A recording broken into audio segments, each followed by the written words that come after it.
अध्याय 481 संदेह 1। आर्यन सिंघानिया की आवाज़ बहुत धीमी थी, बिल्कुल फुसफुसाहट जैसी।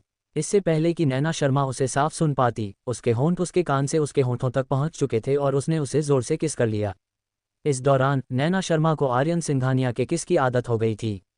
हालांकि वह हैरान थी कि उसने क्या कहा, लेकिन जैसे ही उसने उसे किस किया, उसका होश धीरे धीरे चला गया और वह अनजाने में उसके पीछे चलने लगी। उसने उसकी हरकतों की नकल भी की और उसे जवाब भी दिया। हालांकि नैना शर्मा को धीरे धीरे लगने लगा कि कुछ गड़बड़ है। पहले जब आर्यन सिंघानिया उसे किस करता था तो वह उसे आराम देने के लिए ज्यादा होता था। उस दिन को छोड़कर जब वह विला में वापस आई थी जहां उसने कंट्रोल खो दिया था, ज्यादातर समय ये सिर्फ एक हल्का किस होता था। लेकिन अब उसे आर्यन सिंघानिया का किस और ज्यादा देर तक महसूस हो रहा था। ये बिल्कुल उस दिन जैसा था, एक दबंग और दखल देने वाला नेचर जिससे वह अनजाने में काम रही थी। नैना शर्मा को इस अनजान एहसास से एक अनजाना डर लगा। उसने आर्यन सिंघानिया की छाती पर हाथ रखा, थोड़ा धक्का दिया और संघर्ष किया। आर्यन सिंघानिया ने उसका हाथ पकड़ा और उसके सिर के ऊपर दबा दिया। उसका किस अभी भी तूफान की तरह गिर रहा था। नैना शर्मा कांप उठी और बोली, आर्यन, मुझे अजीब लग रहा है। ऐसे मत बनो। उसे आर्यन के हल्के किस पसंद थे जो बहुत आरामदायक थे।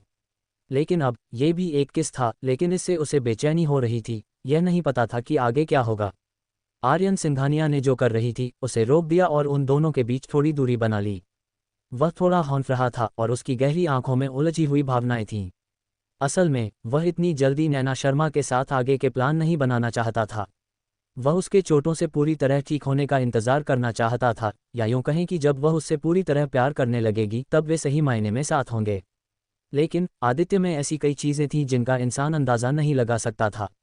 चाहे वह कितना भी ताकतवर क्यों न हो, कुछ चीज़ें ऐसी थीं जिन्हें वह कंट्रोल नहीं कर सकता था और कुछ ऐसी चीज़ें थीं जिनका वह अंदाज़ा नहीं लगा सकता था।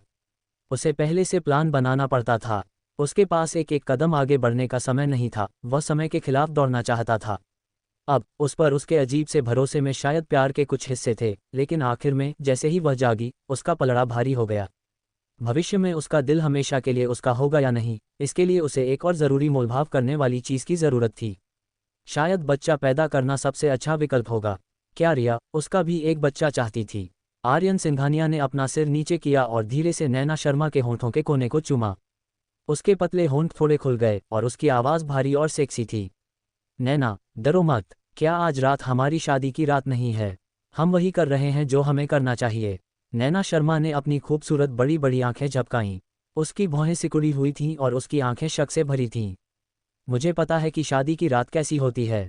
ये वैसी नहीं है जैसे हम हैं। जब मैं टीवी देख रहा था तो वे दोनों एक दूसरे से लिपटकर बिस्तर पर लेट गए। बिस्तर के पर्दे नीचे खींच दिए गए और फिर कुछ नहीं हुआ। नैना शर्मा ने जोरदार बहस की, ऐसा दिखाते हुए कि मैंने ज्यादा पढ़ाई नहीं की, मुझसे झूठ मत बोलो। आर्यन सिंघानिया के होंठों के कोने सिकुड़ गए और वह खुद को हंसने से रोक नहीं पाए। हर बार जब वह इतनी मासूम दिखती थी तो वह उसे परेशान नहीं कर पाता था, लेकिन अब उसके मासूम और साफ लुक ने उसके शरीर में एक और आग लगा दी थी। इससे उसका मन कर रहा था कि वह इस सफ़ेद कागज़ पर अपनी छाप छोड़ दे। आर्यन सिंघानिया की आंखें और गहरी होती गईं। उसकी उलझी हुई आवाज़ धीरे धीरे नैना शर्मा के कानों में पड़ी। नैना, अब हमें वही करना है जो बिस्तर के पर्दे हटने के बाद होता है। टीवी शो तुम्हें नहीं सिखा सकते, चलो मैं तुम्हें सिखाता हूँ नैना।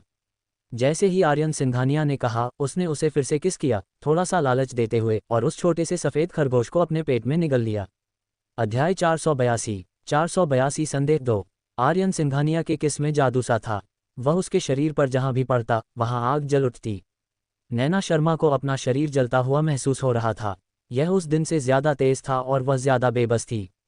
हालांकि यह असहज था, लेकिन एक अजीब सी फीलिंग भी थी जिसे समझाया नहीं जा सकता था। नैना शर्मा का पूरा शरीर और भी जोर से कांपने लगा। आर्यन सिंघानिया का हर कदम बहुत नर्म था, उसे डर था कि इससे उसे तकलीफ होगी। अगर वह थोड़ी भी त्योरियां चढ़ाती तो वह रुक जाता और उसे धीरे से तब तक चूमता जब तक वह शांत न हो जाए। आर्यन सिंघानिया महसूस कर सकता था कि उसके नीचे बैठी औरत सख्त से नर्म, बेबस से हैरान होती जा रही है। जब वह उसके शरीर के सेंसिटिव हिस्सों को चूमता तो वह कांप भी जाती और बिल्ली की तरह बहुत धीमी आवाज़ निकालती। आर्यन सिंघानिया का दिल पिघल गया था। एक पल में ऐसा लगा जैसे वह उस समय में लौट गया हो जब वे पहली बार साथ थे। उस रात नैना शर्मा नशे में थी और उसे ज्यादा होश नहीं था। उसके सारे रिएक्शन उसके अंदर की आवाज़ के बाहर थे। उस समय उसने पहली बार उसे बिल्ली की तरह म्याऊं करते सुना था। इससे उसका दिल दुखा और उसे यह बात अब तक याद है। आर्यन सिंघानिया लगभग समर्पित था जब उसने उसके शरीर के हर इंच को चूमा। जब वह सांस के लिए हौंफ रही थी तो वह धीरे धीरे और मजबूती से उसके शरीर में घुस गया। इस पल नैना शर्मा का सारा कन्फ्यूजन और नशा अचानक खत्म हो गया। ये दर्द होता है, ये दर्द होता है, ये दर्द होता है, ये दर्द होता है। आर्यन ने उसे क्यों नहीं बताया कि शादी की रात इतनी दर्दनाक थी। यह एक तेज सुई की तरह थी जो बिना किसी दया के बेरहमी से शरीर में चुभ रही थी। नैना शर्मा का पहला रिएक्शन था कि उसने अपने पैर पटके और सीधे आर्यन सिंघानिया को लात मारी। अच्छी बात यह थी कि आर्यन सिंघानिया को पहले से ही इसकी उम्मीद थी। आखिर उसे लंबे समय से इंसानी मामलों का कोई अनुभव नहीं था। चाहे उसका फोरप्ले कितना भी अच्छा क्यों न हो, चाहे वह कितना भी नर्म और समझदार क्यों न हो, उसे अजीब जरूर लगेगा। आर्यन सिंघानिया ने नैना शर्मा का टखना पकड़ा और उसके लंबे पैरों को अपनी कमर के चारों ओर लपेट लिया। वह फिर से नीचे झुका और उसकी भौहों और लाल होठों को चूमा। नैना, आराम करो, अगर तुम आराम करोगी तो अब दर्द नहीं होगा, परी। नैना शर्मा अब उसकी चालों में आने को तैयार नहीं थी। उसकी बड़ी बड़ी आंखों में आंसू थे और वह आर्यन सिंघानिया को आरोप लगाते हुए घूर रही थी। तुमने मुझसे झूठ बोला, चले जाओ। अभी तो उसने साफ साफ उसे यह कहने के लिए मनाया था कि इस तरह की चीज़ें बहुत आरामदायक होती हैं, लेकिन आखिर में उसने उसे किसी चीज़ से धक्का दे दिया। उसे बहुत दर्द हो रहा था। आर्यन सिंघानिया ने नैना शर्मा की लाल आंखों को देखा। उनमें दिल का दर्द और कायरता का भाव था, लेकिन वह जानता था कि इस समय वह डर नहीं सकता। उसे इस रुकावट को ताकत से तोड़ना होगा। आर्यन सिंघानिया ने उसके दिल का दर्द दबा दिया और उसे चूमता रहा। उसकी आवाज़ बहुत धीमी और भारी थी। नैना, मेरा विश्वास करो, ये जल्द ही खत्म हो जाएगा, ठीक है। जैसे ही उसने बोलना खत्म किया, आर्यन सिंघानिया ने बोलना बंद कर दिया। उसे अब हमला करने की कोई जल्दी नहीं थी। इसके बजाय उसने अपनी हरकतें धीमी कर दी और नैना शर्मा की बेचैन भावनाओं को शांत करने की कोशिश की। नैना शर्मा जिस चीज़ को सबसे ज़्यादा मना नहीं कर पाई वह थी आर्यन सिंघानिया की नरमी। ऐसा लग रहा था जैसे वह किसी इंसान की आत्मा चूस लेना चाहती हों। वह अनजाने में उनके पीछे चली गईं, उनसे जुड़ गईं और आखिर में अपनी मर्जी से उनकी नरमी में खो गईं। नैना शर्मा हैरान थी। दर्द एक अलग तरह के सुन्नपन में बदल गया जो उसके शरीर में बह रहा था और लुढ़क रहा था। वह अनजाने में इस एहसास से डर रही थी, लेकिन उससे भी ज़्यादा वह धीरे धीरे शालू में खो गई। उसे नहीं पता था कि इसमें कितना समय लगा, लेकिन आखिरकार सब कुछ रुक गया। नैना शर्मा ने अपनी आंखें चौड़ी की और सफ़ेद छत को घूरने लगी। उसका सिर भी सफ़ेद था। अध्याय 483 संदेह बढ़ना 3। उसे नहीं पता था कि मरने पर कैसा लगता है, लेकिन अभी उसे सच में ऐसा लग रहा था कि वह मरने वाली है। पहले तो दर्द की वजह से ऐसा लगा, लेकिन उसके बाद ईशा को याद नहीं रहा कि उस समय वह कैसी दिख रही थी। उसे बस ऐसा लग रहा था जैसे उसे आग पर लिटा दिया गया हो और वह ऊपर नीचे जल रही हो। लेकिन मौत का एहसास पूरी तरह बर्दाश्त से बाहर नहीं था। आखिर में थोड़ा हल्कापन था, खासकर आखिरी पल में जब आर्यन सिंघानिया गुर्राया और उस पर दबाव डाला। वह असल में अनजाने में कांप रही थी। उसका शरीर थका हुआ था, लेकिन थकान से आराम का एहसास हो रहा था। उसकी वोकेबुलरी अभी भी थोड़ी कम थी, इसलिए उसे समझ नहीं आ रहा था कि उस फीलिंग को कैसे बताए। हालांकि आर्यन उससे पूरी तरह झूठ नहीं बोल रहा था। बाद में उसे उतना दुख नहीं हुआ और वह लड़खड़ा भी गई थी। नैना शर्मा को खुद नहीं पता था कि वह क्या सोच रही थी। उसके गाल लाल हो गए थे और बहुत गर्म हो रहे थे। नैना शर्मा वहीं लेटी थी। पता नहीं वह ठीक नहीं हुई थी या कुछ याद कर रही थी। रोशनी में उसकी स्किन गुलाबी और मुलायम थी, उसकी आंखों के नीचे चमक रही थी, उसके होंठों के कोने स्प्रिंग जैसे थे, उसके गाल चमकीले लाल थे और हर हिस्से से बहुत ज्यादा लालच निकल रहा था, जिससे लोगों का खून फिर से खौल रहा था। आर्यन सिंघानिया ने अपनी आंखें बंद की और गहरी सांस ली, अपनी इच्छा को दबाते हुए जो अभी पूरी तरह से संतुष्ट नहीं हुई थी। उसने इतने लंबे समय तक सहा था। जाहिर है वह एक बार से खुश नहीं होता, लेकिन नैना शर्मा को अपनी पिछली यादें नहीं थीं। ये पहली बार जैसा था। वह पहले ही एक बार सहने के लिए थोड़ी मजबूर थी। वह उसे दूसरी बार ऐसा करने के लिए मजबूर नहीं करना चाहता था। आर्यन सिंघानिया ने अपनी इच्छाओं पर काबू पाने के बाद नैना शर्मा के शरीर से नीचे लुढ़का और उसके बगल में जोर जोर से हाँफने लगा। फिर उसने अपना शरीर ऊपर उठाया और उसकी काली आंखें नैना शर्मा के चेहरे पर पड़ीं। उसकी आवाज़ में अभी भी आकर्षण था, धीमी, भारी और साफ नहीं। नैना, मैं तुम्हें नहलाने ले जाऊंगा। हम आर्यन सिंघानिया बोलते हुए उसने नैना शर्मा की तरफ हाथ बढ़ाया, लेकिन उसका हाथ नैना शर्मा की स्किन को छूते ही वह अचानक पीछे हट गई, जैसे उसे डर हो कि वह फिर से वही करेगा जो उसने अभी किया। आर्यन सिंघानिया की आवाज़ और भी धीमी और नर्म हो गई। नैना, डरो मत, मैं तुम्हें सिर्फ नहाने के लिए बाथरूम ले जा रहा हूँ, ठीक है। उसने फिर से हाथ बढ़ाने की कोशिश की। नैना शर्मा ने रिएक्ट किया और उसका हाथ पकड़ लिया। उसकी आंखें चौड़ी हो गईं और उसने गुस्से से कहा, आर्यन, तुम कौन सी चीज़ देना चाहते हो? चीज़ें? वह क्या था? आर्यन सिंघानिया कंफ्यूज हो गया। नैना, तुम क्या बात कर रही हो? नैना शर्मा और भी गुस्सा हो गईं और बहुत तेज़ी से बोली, यही वो चीज़ है जिससे मुझे दर्द हुआ। आर्यन, तुम बुरे आदमी हो। तुमने कहा था कि तुम हमारी शादी की रात मेरे साथ सेक्स करना चाहते थे। फिर तुमने मुझे उस चीज़ से क्यों मारा? इससे दर्द होता है। उद्धरण चिन्ह अल्पविराम प्रश्नवाचक चिन्ह उद्धरण चिन्ह। जब आर्यन सिंघानिया को पता चला कि नैना शर्मा क्या कह रही हैं, तो वह हैरान, शॉक्ड और आखिर में हैरान रह गईं। आर्यन सिंघानिया ने कोई जवाब नहीं दिया। नैना शर्मा का छोटा सा चेहरा और भी तनाव में आ गया। उसे लगा कि वह चीज़ छिपा रहा है। उसने अपने शरीर में दर्द सहा और बिस्तर पर हर जगह देखते हुए उठ गई। वह उस चीज़ को ढूंढकर उसके टुकड़े टुकड़े करने वाली थी, लेकिन नैना शर्मा ने पूरा बिस्तर ढूंढा और उसे कुछ भी नुकीला नहीं मिला। आर्यन ने उसे किस चीज़ से मारा? नैना शर्मा ने अपनी भौहें सिकुड़ी और अनजाने में उसकी नज़र आर्यन सिंघानिया पर लौट आई। क्या ऐसा हो सकता है कि उसने वह चीज़ अपने शरीर पर छिपाई हो? इस समय आर्यन सिंघानिया का शरीर पूरी तरह से नंगा था। उसके शरीर का सिर्फ निचला आधा हिस्सा एक पतले कंबल से ढका हुआ था। नैना शर्मा ने नीचे देखा तो उसे एक उभरा हुआ हिस्सा दिखा। अध्याय 484 संदेह 4। नैना शर्मा 2 सेकंड तक उसे देखती रहीं। उनकी आंखें धीरे धीरे शक से गुस्से में बदल गईं। उन्होंने अपने हाथों को मुट्ठियों में भींच लिया और उसे ऐसे घूर रही थीं जैसे वह उस दुश्मन को देख रही हो जिसने उनके पिता को मारा था। पता चला कि आर्यन ने वह चीज़ यहाँ छिपाई थी। क्योंकि अभी अभी उसे बहुत दर्द हुआ था, तो वह अब इसे बाहर निकाल देगी। नैना शर्मा ने मुंह बनाया और अपने कसकर भींचे हुए हाथों को छोड़ दिया। उसने अपने हाथों को रगड़ा और एक गहरी सांस ली। फिर एक ही सांस में वह झपटी और पतली रजाई के नीचे रखी चीज़ को दोनों हाथों से पकड़ लिया। चलो देखते हैं तुम कहाँ भाग सकते हो, नैना शर्मा ने जीत की भावना से कहा। फिर इस चीज़ को उठाने की कोशिश की, लेकिन उसे उम्मीद नहीं थी कि वह असल में इसे पकड़ नहीं पाएगी। नैना शर्मा कुछ कोशिशों के बाद भी उसे उठा नहीं पाईं। उन्हें गुस्सा आया और उन्होंने अपने हाथ की ताकत बढ़ा दी और उसे ऊपर खींचना चाहती थीं। इससे पहले कि नैना शर्मा ऐसा कर पाती, आर्यन सिंघानिया को होश आ गया। उसने जल्दी से नैना शर्मा की कलाई पकड़ ली और उसकी हरकतें रोक दीं। उसकी काली आंखों में हल्की आग दौड़ रही थी। उसने बेबसी से नैना शर्मा को देखा। उसकी आवाज़ में दबा हुआ दर्द था। नैना, तुम क्या कर रही हो? आखिरकार उसने उसे पकड़ने और उसके साथ प्यार करने की इच्छा को दबा दिया था, लेकिन वह उसे लुभाने के लिए यहाँ थी। नैना शर्मा ने नाराज़गी से होंठ सिकोड़ लिए।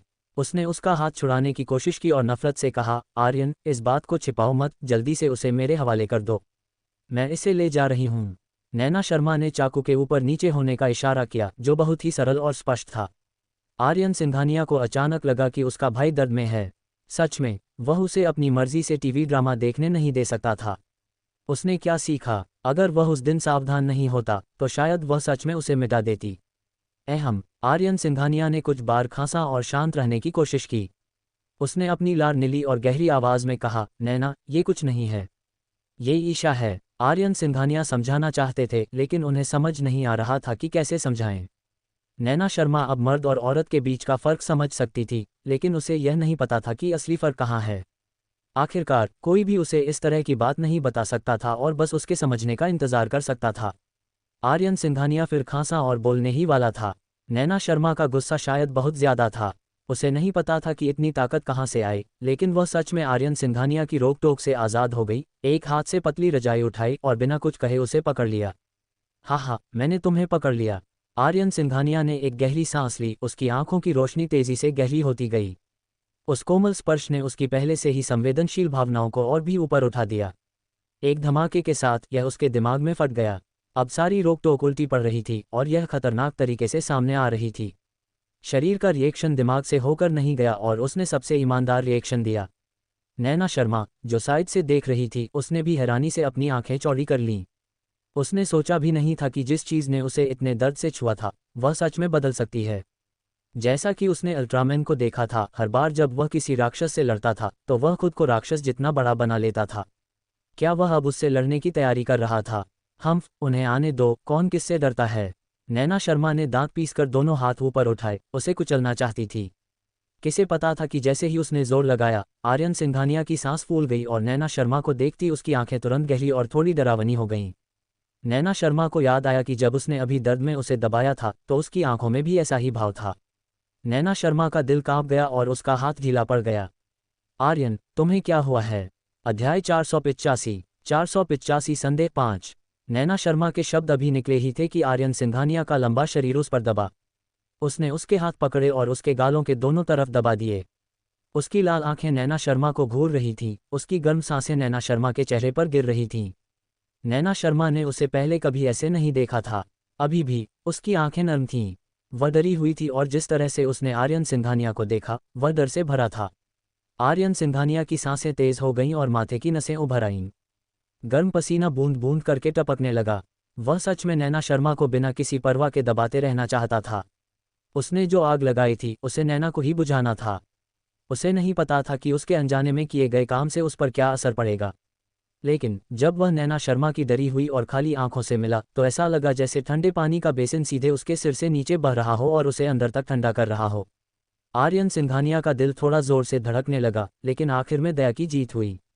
उसने अपनी आंखें बंद की और नैना शर्मा को जबरदस्ती अपनी बाहों में खींच लिया। उसकी ताकत इतनी ज्यादा थी कि ऐसा लग रहा था जैसे वह नैना शर्मा के पूरे शरीर को अपने शरीर में मिला लेना चाहता हो। नैना शर्मा गले लगने से असहज महसूस कर रही थी और खुद को संघर्ष करने से रोक नहीं पा रही थी। हिलो मत नैना, अच्छे से रहो। हिलो मत, बस मुझे थोड़ी देर के लिए गले लगाने दो, बस थोड़ी देर के लिए। आर्यन सिंघानिया ने मुश्किल से उसके कान में ये शब्द कहे। उसने अपनी बाहों में और जोर लगाया और अपना सिर उसकी गर्दन में गहराई तक दबा लिया। अपनी जंगली इच्छाओं को शांत करने के लिए उसने उसके शरीर की हल्की खुशबू सूंघी। ये छोटा सा शैतान उसे तब तक परेशान करता रहेगा जब तक वह एक दिन पागल न हो जाए। नैना शर्मा को देर से लगा कि आर्यन सिंघानिया असहज लग रहा है और यह उसकी वजह से था। हालांकि उसे कुछ समय के लिए पता नहीं था कि ऐसा क्यों है, लेकिन उसका दिल दुख रहा था और उसे अपने गुस्से की परवाह नहीं थी। उसने संघर्ष करना बंद कर दिया और बिना हिले डुले आज्ञाकारी ढंग से लेट गई। आर्यन सिंघानिया ने कुछ देर तक उसे चुपचाप गले लगाया। जब आखिरकार उसकी सांसें थमी तो उसने उसे छोड़ा और उसे पहले सोने के लिए कहा। फिर उसकी तरफ देखे बिना वह जल्दी से बाथरूम में चला गया। नैना शर्मा भी उठ गईं। आर्यन सिंघानिया के थोड़े लड़खड़ाते कदमों को देखकर नैना शर्मा को ध्यान से याद आया कि अभी क्या हुआ था और आखिरकार उन्हें एहसास हुआ कि कुछ गड़बड़ है। नैना शर्मा ने जल्दी से अपना मोबाइल फ़ोन उठाया और सवालों के जवाब देने वाला ऐप खोला। उसने सोचा और एक सवाल डाल दिया। हालांकि थोड़ी देर हो चुकी थी, लेकिन इंटरनेट पर कई रात में जागने वाले लोग थे। जल्द ही किसी ने नैना शर्मा को जवाब दिया। नैना शर्मा ने नेटिजन्स के जवाब देखे और उनका छोटा सा चेहरा हैरानी से भर गया। सदमे के बाद वह खुद को शर्माने से रोक नहीं पाईं। जब आर्यन सिंघानिया बाथरूम से बाहर आया तो नैना शर्मा पहले से ही बिस्तर पर लेटी हुई थी और चुपचाप सो रही थी। आर्यन सिंघानिया राहत की सांस लिए बिना नहीं रह सका। अगर वह अब भी उस चीज को पकड़ना चाहती तो उसकी छोटी सी जान सच में उसके हाथों में होती। आर्यन सिंघानिया बेड के किनारे गया और बेड के बीच में अपनी पीठ उसकी तरफ करके लेटी हुई उस छोटी सी पर्सनैलिटी को देखा। उसके होंठ सिकुड़ गए और उसकी आंखों में नरमी का एहसास हुआ। उसने रजाई उठाई, बिस्तर पर लेट गया और ध्यान से नैना शर्मा को अपनी बाहों में ले लिया। उसने उसकी भौहों को चूमा और धीरे से कहा, नैना, गुड नाइट मेरी बच्ची, मुझे उम्मीद है कि तुम्हारा सपना अच्छा होगा। उसका हाथ धीरे से नैना शर्मा के सपाट पेट पर गया। उसकी आंखों में दर्द की एक झलक दिखी, लेकिन ये दर्द भविष्य की उम्मीद से ज्यादा था। उन्हें उम्मीद थी कि उनका दूसरा बच्चा जल्द ही आ जाएगा। योजक चिन्ह। आर्यन सिंघानिया ने नैना शर्मा के साथ छुट्टी पर जाने के लिए पहले आधे महीने का समय तय किया था, लेकिन कंपनी में इमरजेंसी आ गई और उन्हें एक हफ्ते के लिए बिजनेस ट्रिप पर जाना पड़ा। वे दोनों जल्दी वापस आ गए। अध्याय 486 संदेह 6। जब से नैना शर्मा अपनी सर्जरी से जागी थी, आर्यन सिंघानिया 12 घंटे से ज्यादा समय से उनके पास से नहीं हटा था। वह हर समय उनके पास रहने का इंतजार नहीं कर सकती थी, लेकिन यह मामला ज्यादा जरूरी था और क्योंकि आर्यन सिंघानिया के पिता उनके साथ जा रहे थे, इसलिए आर्यन सिंघानिया इसे मना नहीं कर सका। वह फिलहाल नैना शर्मा से अलग ही हो सकती थीं। आर्यन सिंघानिया ने कमला आंटी को एक एक करके नैना शर्मा पर नजर रखने और इस समय उसे बाहर न जाने देने के लिए कहा। उन्होंने किसी को भी उसके पास जाने या उसे परेशान करने से भी मना किया। कमला आंटी ने ये नोट कर लिया और सिर हिलाया। यंग मास्टर, चिंता मत करो, मैं यंग मैडम का अच्छे से ख्याल रखूंगी। आर्यन सिंघानिया ऊपर गया और बेडरूम में चला गया। नैना शर्मा उदास होकर बिस्तर पर बैठी थी। जिस छुट्टी के लिए उसने हामी भरी थी वह बस ऐसे ही चली गई। वह अभी भी एक हफ्ते तक आर्यन से नहीं मिल पाएगी। चाहे वह इस बारे में कुछ भी सोचे, वह उदास थी। जब उसने आर्यन सिंघानिया को आते देखा तो उसने अपना शरीर सीधा किया और अपनी बाहें उसके गले में डाल दीं। उसने ऊपर उसकी तरफ देखा और दबी हुई आवाज में कहा, आर्यन, क्या तुम मुझे अपने साथ नहीं ले जा सकते? मैं इतने लंबे समय तक तुमसे अलग नहीं रहना चाहती। अगर हो सके तो आर्यन सिंघानिया नैना शर्मा से अलग नहीं होना चाहता था। उसकी हालत अभी भी ठीक नहीं थी और कभी भी कोई हादसा हो सकता था। उसे चिंता थी कि इस एक हफ्ते की बिजनेस ट्रिप में वह अपना ख्याल नहीं रख पाएगी। इस बार अगर पिता सिंघानिया यहाँ नहीं होते तो वह नैना शर्मा को साथ ला सकते थे। बस नैना शर्मा की अभी की हालत पिता सिंघानिया के सामने आने लायक नहीं थी। उन्हें अभी तक अपने परिवार को अपनी और नैना शर्मा की अभी की हालत के बारे में बताने का मौका नहीं मिला था। आर्यन सिंघानिया ने नैना शर्मा की कमर में अपनी बाहें डाली और उसके होठों पर किस किया। उसने उसे धीरे से दिलासा दिया, नैना, मैंने तुम्हें बताया था ना, मुझे कड़ी मेहनत करनी होगी ताकि मैं तुम्हारा सामान खरीदने के लिए पैसे कमा सकूं। मैं सिर्फ एक हफ्ते के लिए जाऊंगा। अगर तुम्हें कोई दिक्कत न हो तो मैं जल्द से जल्द वापस आने की कोशिश करूंगा, ठीक है? नैना शर्मा जानती थी कि उनकी सेहत की वजह से आर्यन सिंघानिया पहले ही उनके साथ बहुत समय बिता चुके थे और बहुत सारा काम टाल चुके थे। एक आदमी का करियर बहुत ज़रूरी होता है। वह अपनी मनमानी नहीं कर सकती थी और उन्हें एक अच्छी पत्नी बनना था। हालांकि नैना शर्मा तैयार नहीं थी, फिर भी उन्होंने हल्के से सिर हिलाया। तो आपको जल्दी वापस आना होगा, ठीक है? उसने कहा। आर्यन सिंघानिया हंसे। तुम्हें वीडियो कॉल करना सीख लेना चाहिए था, है ना? अगर तुम मुझे मिस करो तो तुम मुझे वीडियो कॉल कर सकते हो। इस तरह तुम मुझे देख सकते हो, ठीक है? मुझे तुम्हारी याद नहीं आती। नैना शर्मा ने गर्व से अपना चेहरा दूसरी ओर घुमा लिया। आर्यन सिंघानिया की आंखों में मुस्कान और गहरी हो गई। जब तुम नहीं चाहो तब भी मुझे कॉल कर सकते हो। उद्धरण चिन्ह अल्पविराम प्रश्नवाचक चिन्ह उद्धरण चिन्ह। ठीक है, गुस्सा मत हो। मेरे वापस आने का इंतजार करो। मैं तुम्हारे लिए एक गिफ्ट लाऊंगा। नैना शर्मा की आंखें चमक उठीं, लेकिन उन्होंने खुद को संभाले रखा। मैं तोहफों से आसानी से रिश्वत नहीं लूंगी। तो क्या हम 2 सेट लाएं? मेरी शख्सियत उस तरह की नहीं है। 10 मैं, ईशा, कभी भी पैसे के आगे नहीं झुकूंगी। आर्यन सिंघानिया ने उसकी आंखों में चमक देखी और आलस से एक और वाक्य कहा। आप जो चाहें, मुझे उससे कोई दिक्कत नहीं है। नैना शर्मा के दिल में जो छोटा सा सुकून था वह अचानक टूट गया। उन्होंने अपने छोटे से हाथ से आर्यन सिंघानिया के कंधे पर चुटकी ली और मुस्कुराते हुए कहा, आर्यन, मैं तुम्हें हर दिन ज़रूर मिस करूंगी और हर दिन तुम्हें वीडियो कॉल करूंगी। एक सुबह, एक दोपहर और एक शाम। आर्यन सिंघानिया जिस तेजी से उसके चेहरे के भाव बदले, उसे देखकर अपना सिर हिलाए बिना नहीं रह सके और हंस पड़े।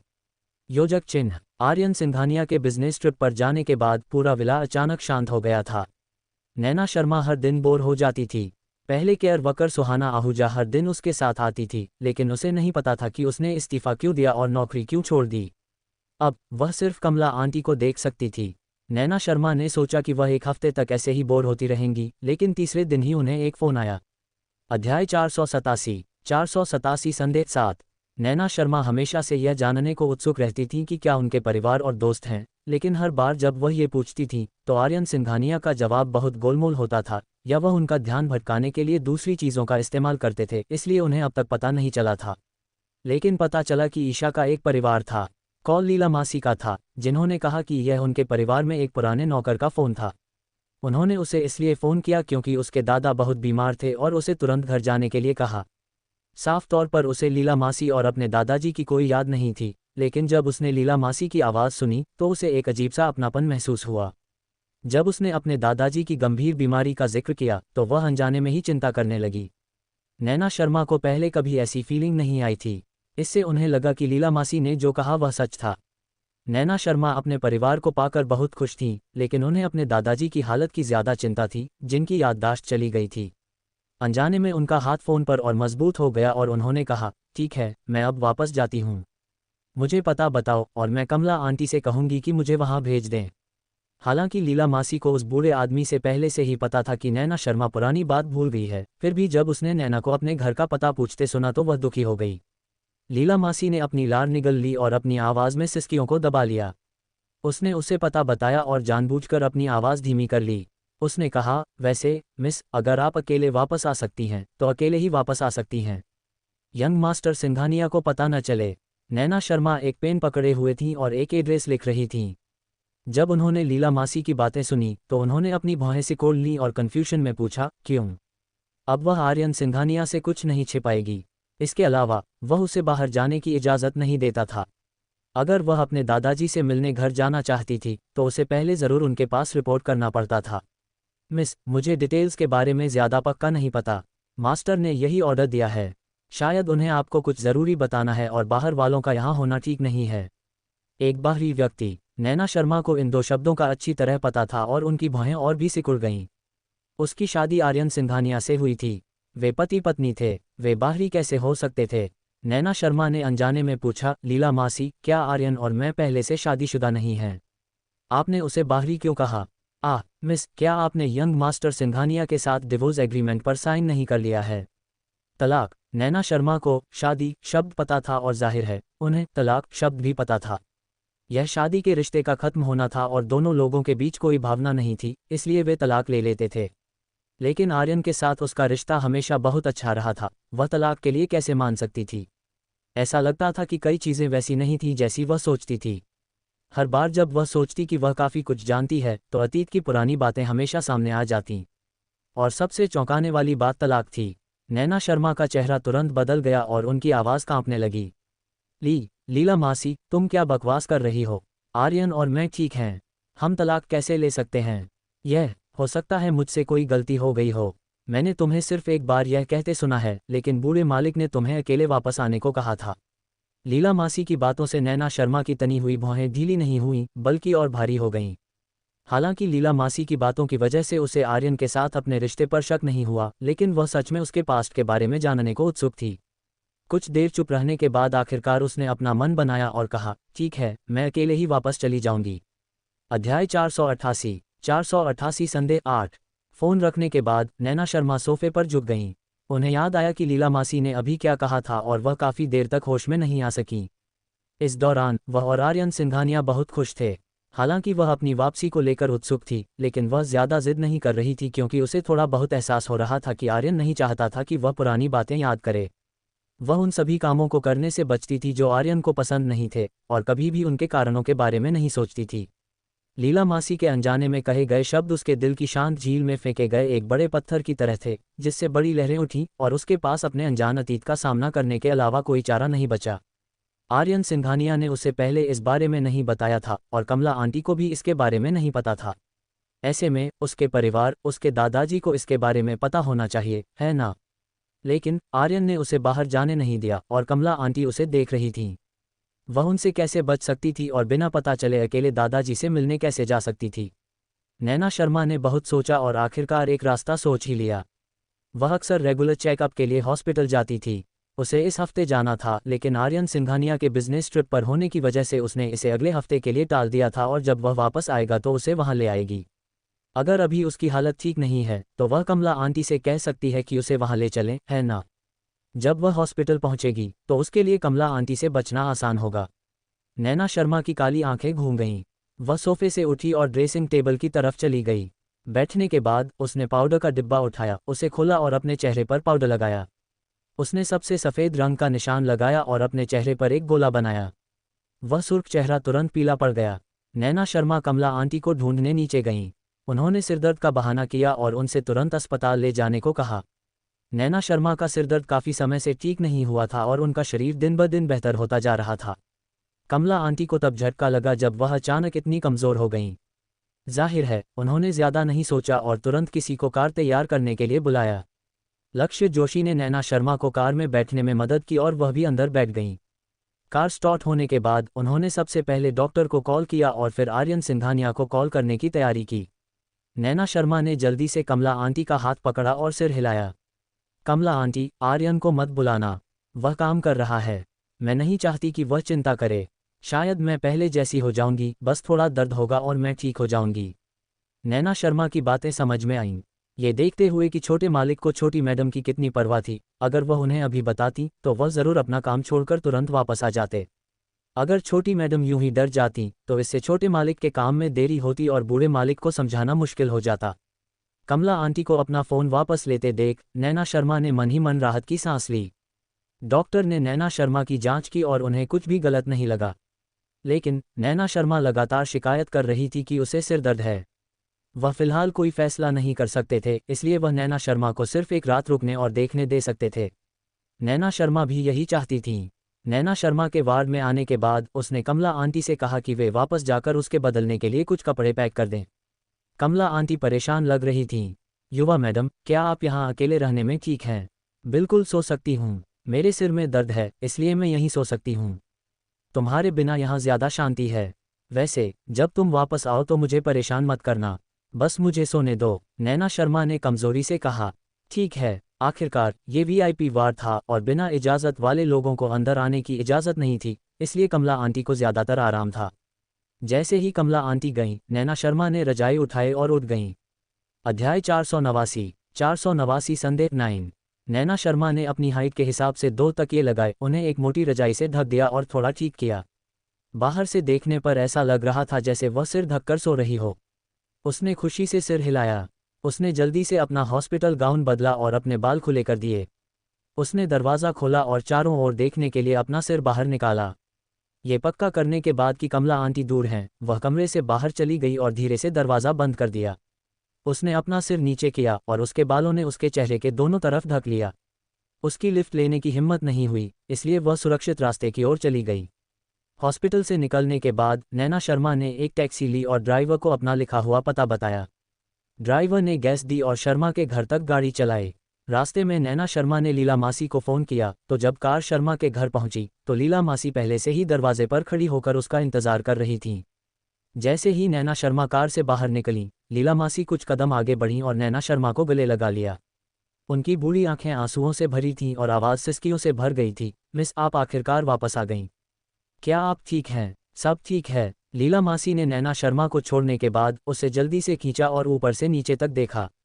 ये देखकर कि उसका शरीर ठीक लग रहा था, उसने राहत की सांस ली।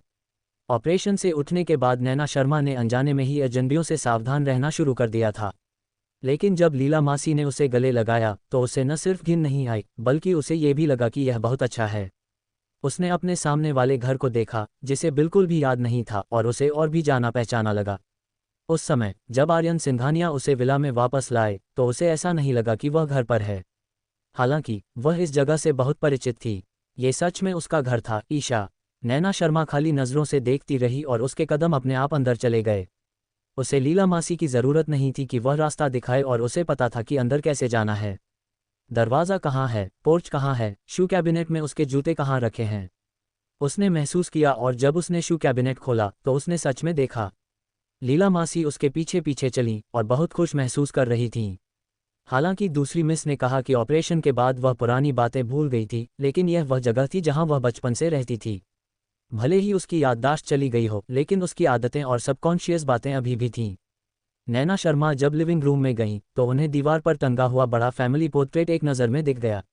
एक बूढ़ा आदमी कुर्सी पर बैठा था और उसके बाईं ओर एक हैंडसम आदमी खड़ा था। उसके दाईं ओर एक जेंटल और खूबसूरत औरत थी और बीच में 2 स्मार्ट और खूबसूरत छोटी लड़कियां थीं। थोड़ी लंबी वाली आदमी के कंधे पर थी और छोटी वाली औरत की कलाई पकड़े हुए थी। उन्होंने औरत के कंधे पर अपना सिर भी टिका दिया था, जैसे कोई प्यार कर रहा हो, और बहुत जोर से मुस्कुरा रही थीं। भले ही फोटो में लड़की बहुत छोटी थी, फिर भी नैना शर्मा उसे एक नज़र में पहचान सकती थीं। वह वही थी। लीला मासी नैना शर्मा के पास गईं और देखा कि वह हैरान होकर उन्हें देख रही हैं। उन्होंने नैना को उनसे मिलवाया। मिस, बीच में जो हैं वे मास्टर हैं, आपके दादाजी। बाईं ओर जो हैं वे छोटे मास्टर हैं, आपके पिता। दाईं ओर जो हैं वे मैडम हैं, आपकी माँ। और आपके बगल में जो हैं वे सबसे बड़ी मिस हैं, आपकी बहन। दादाजी, मम्मी, पापा और बहन, उनका भी एक पूरा परिवार था, सिर्फ वो खुद नहीं। नैना शर्मा की नज़रें उन चेहरों पर गईं और उनके दिल में बहुत ज़्यादा प्यार उमड़ आया। लेकिन जब वह ठीक हो रही थी तो वे उससे मिलने क्यों नहीं आए? नैना शर्मा ने मन ही मन सोचा और अनजाने में ही अपना शक जाहिर कर दिया। लीला मासी के चेहरे की मुस्कान अचानक गायब हो गई। ये ईशा, लगता है तुम्हें सच में कुछ भी याद नहीं है। अचानक ऊपर से एक बहुत ही अधिकार भरी आवाज़ आई। अध्याय 490 संदेह 10। नैना शर्मा ने अचानक अपना सिर उठाया और आवाज़ की तरफ देखा। उसके तथाकथित दादाजी दूसरी मंजिल पर रेलिंग के पीछे बैसाखी पकड़े खड़े थे। उनकी आंखें तेज और शांत थीं और वे गंभीर चेहरे से उसे देख रहे थे। उसे नहीं पता था कि क्यों, लेकिन जब वह इस दादाजी के सामने आई तो उसे उतना सुकून नहीं मिला जितना फोटो में अपने माता पिता और बहन को देखकर मिला था। वह उनके करीब नहीं जाना चाहती थी। इसके बजाय उसे थोड़ी दूरी और डर का एहसास हुआ। नैना शर्मा ने अपनी पीठ सीधी की और एक पल के लिए उन्हें नमस्ते करना भूल गईं। लीला मासी ने धीरे से उनके कान में याद दिलाया, मिस, जल्दी से दादाजी को फ़ोन करो। नैना शर्मा ने धीमी आवाज़ में कहा, दादाजी। राजेश शर्मा के चेहरे पर कोई भाव नहीं था। उसने कुछ सेकंड तक उसे घूरा और फिर कहा, ऊपर आओ। इसके बाद वह एक नौकर की मदद से अपने बेडरूम में चले गए। नैना शर्मा एक पल के लिए हैरान रह गईं। उन्होंने चुपके से सांस ली, अपने पैर उठाए और सीढ़ियां चढ़कर राजेश शर्मा के पीछे कमरे में चली गईं। राजेश शर्मा सोफे पर बैठ गए और नैना शर्मा को भी बैठने के लिए कहा।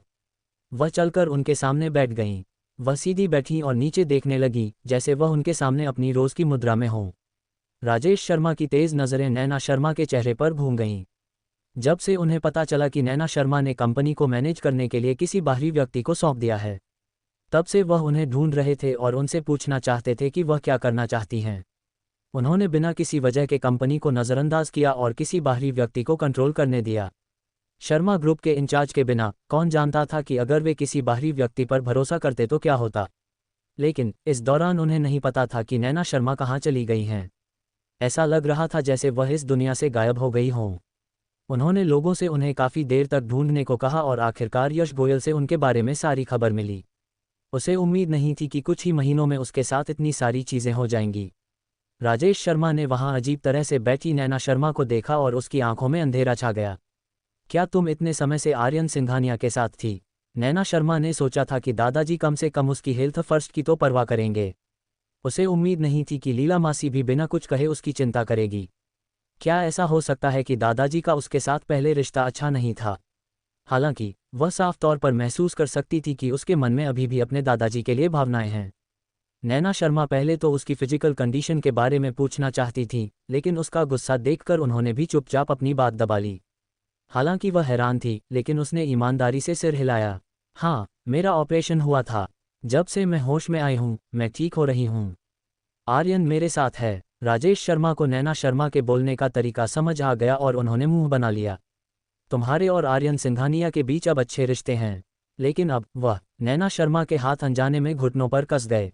उसने अपने लाल होठों को भींचा और जवाब देने के बजाय पूछा, दादाजी, क्या आर्यन और मेरे बीच हमेशा से अच्छे रिश्ते नहीं रहे हैं? राजेश शर्मा की आंखों के सामने कुछ कौंधा। क्या आर्यन सिंघानिया ने तुम्हें ये बताया? पिछली डिनर के बाद से ही नैना शर्मा तलाक लेने पर तुली हुई थी और आर्यन सिंघानिया ड्रग्स की वजह से गुस्से में आ गया था। उसने न सिर्फ शादी को बढ़ावा देने की कोशिशें बढ़ा दी, बल्कि आज की पॉपुलर लड़की कियारा खुराना के साथ उसका स्कैंडल भी हो गया। उसके बाद तो यहाँ तक अफवाहें उड़ी कि आर्यन सिंघानिया कियारा खुराना से शादी करने वाला है। उस समय वह कितना भी ना चाहता हो, वह हार मान ही सकता था। उसे लगा कि आर्यन सिंघानिया को नैना शर्मा पसंद नहीं है, लेकिन उसे उम्मीद नहीं थी कि आर्यन सिंघानिया नैना शर्मा को अपने साथ रखेगा। अध्याय 491 आपका रिश्ता क्या है? 1। राजेश शर्मा इतने सालों से जी रहे थे और शेख ही बघारते थे कि लोगों के बारे में उनका फैसला बहुत सही होता है। ठीक उसी तरह जब उन्होंने आर्यन सिंघानिया की नैना शर्मा के प्रति अजीब हरकतें देखीं, तो उन्हें लगा कि उनके बीच कुछ है, इसलिए उन्होंने नैना को आर्यन सिंघानिया की तरफ धकेलने की योजना बनाई। उसने नैना शर्मा के लिए आर्यन सिंघानिया की भावनाओं का इस्तेमाल किया और शर्मा परिवार के लिए फ़ायदा चाहता रहा। जब उसे लगा कि वह इस ताकतवर बैकर आर्यन सिंघानिया को पूरी तरह से कंट्रोल कर लेगा, तभी हालात बदल गए। उसने एक्विजिशन की घोषणा की और शर्मा परिवार से रिश्ता तोड़ लिया। इससे वह हैरान रह गया और उसके सारे हिसाब किताब मजाक बन गए। उसने पूरा शर्मा परिवार और शर्मा परिवार भी खो दिया। उन्हें यह मानना पड़ा कि उन्होंने आर्यन सिंघानिया को कम आंका था। लेकिन जब उन्हें लगा कि वे अब आर्यन सिंघानिया, जो इस बैकर हैं, पर भरोसा नहीं कर सकते, तो एक और 360 डिग्री का उलटफेर हुआ। आर्यन सिंघानिया ने सर्जरी के बाद नैना शर्मा को अपने पास रख लिया। उसने अभी अभी उसका जायजा लिया था। उसका अच्छे से ख्याल रखा जाना चाहिए था। उसका चेहरा लाल था, वह बहुत खुश थी और उसकी भौहों के बीच शांति और खुशी का एहसास था। पिछली बार जब उसने उसे देखा था, तब से वह थोड़ी ज्यादा मोटी हो गई थी। उस समय वह इतनी पतली थी कि वह इंसान जैसी नहीं लग रही थी। राजेश शर्मा की आंखों में एक गहरी चमक आ गई और उनकी आंखों में कई भावनाएं चमक उठीं। आखिर में उन्होंने धीरे से अपने होंठ सिकुड़े और आगे कहा, सच में तुम दोनों हमेशा से बहुत करीब रहे हो। दादाजी को उसके और आर्यन के बीच के रिश्ते की कुछ समझ होनी चाहिए थी, लेकिन उसे नहीं पता था कि क्यों। लेकिन जब वह उनकी बातें सुनती थी, तो नैना शर्मा को हमेशा लगता था कि कुछ गड़बड़ है। नैना शर्मा ने मुंह बनाया। उसने कुछ देर सोचा और बोली, दादाजी, आपने कहा था कि आर्यन के साथ मेरा रिश्ता हमेशा बहुत अच्छा रहा है। फिर आपने अभी क्यों कहा कि रिया का आर्यन और मेरा रिश्ता बहुत अच्छा है? राजेश शर्मा को उम्मीद नहीं थी कि नैना शर्मा उनकी बातों के खास शब्द समझ पाएंगी। वह एक पल के लिए रुके। आखिर जैसे जैसे उम्र बढ़ती है, रिश्ता उतना ही मसालेदार होता जाता है। उन्होंने जल्दी से बात खत्म की। सभी शादीशुदा जोड़ों में कभी न कभी झगड़े होते ही हैं। आपके और आर्यन सिंघानिया के बीच भी स्वाभाविक रूप से झगड़े होंगे। लेकिन अब जब मैंने देखा है कि आपका रिश्ता ठीक हो गया है, तो मैं निश्चिंत हो सकता हूँ। उसे समझ नहीं आया कि आर्यन सिंघानिया ने नैना शर्मा को क्यों रखा, लेकिन एक आदमी ने एक औरत को रखा और उसका इतने ध्यान से ख्याल रखा। इस औरत में ऐसा कुछ नहीं था जिसके लिए वह प्लान बना सके, इसलिए ये सिर्फ फीलिंग्स हो सकती हैं। हालांकि यह सिर्फ एक अंदाज़ा था, लेकिन वह जुआ खेलने को तैयार था। कोई झगड़ा? आर्यन और मेरे बीच क्या झगड़ा था? लीला मासी तलाक के बारे में बात कर रही थीं। क्या आर्यन के साथ उनके झगड़े की वजह से वे तलाक चाहते थे? जब तुम जवान कपल थे तो दादाजी को इतना सब कैसे पता था? नैना, क्योंकि तुम्हें बीती बातें याद नहीं हैं, तो उसके बारे में ज़्यादा मत सोचो। सबसे ज़रूरी बात अभी है, आर्यन सिंघानिया अब तुम्हारे साथ अच्छा है, इसलिए याद रखना, नखरे मत करना और अब अपनी मनमानी मत करना। उसे अच्छी तरह से पकड़ लेना, तभी वह शर्मा ग्रुप के काम आएगा। नैना शर्मा जितना सुनती, उसे उतना ही लगता कि कुछ गड़बड़ है। उसे लगता था कि उसने और आर्यन सिंघानिया ने शादी इसलिए की क्योंकि वे एक दूसरे से प्यार करते थे। ऐसा क्यों लगता था कि दादाजी की बातों से शादी करने का उसका मकसद पवित्र नहीं था? दादाजी, नैना शर्मा राजेश शर्मा की बात को बीच में ही रोककर अपनी आवाज़ थोड़ी ऊंची कर ली। आर्यन और मैंने शादी क्यों की? जाहिर है, ये ईशा की वजह से है। राजेश शर्मा ने नैना शर्मा के चेहरे पर अचानक आए बदलाव को देखा और महसूस किया कि वह थोड़ा ज्यादा परेशान था। उसने अपने गले से शब्द निकाले और कहा, तुम नौजवानों ने शादी करने का फैसला किया, बेशक इसलिए क्योंकि तुम प्यार में हो। अध्याय 492 आपका रिश्ता क्या है? 2 प्यार। उनके दादाजी के वाक्य के पहले आधे हिस्से में उनका जवाब साफ तौर पर यह नहीं था कि वे प्यार में थे। ऑपरेशन से उठने के बाद वह पहले तो बोल नहीं पाई क्योंकि वह चुप थी, इसलिए वह चीज़ों को ज़्यादा सही से देख सकती थी। भले ही वह अब बोल सकती हो, फिर भी वह दूसरे लोगों की सच्ची भावनाएं देख सकती है। भले ही दादाजी झूठ नहीं बोल रहे थे, लेकिन वे उससे कुछ छिपा रहे थे। दादाजी, संजना, नैना शर्मा अभी भी कुछ पूछना चाहती थीं, लेकिन राजेश शर्मा ने हाथ हिलाया और थके हुए लग रहे थे। नैना, दादाजी ने आज तुम्हें यहाँ सिर्फ ये देखने के लिए बुलाया था कि तुम कैसी हो।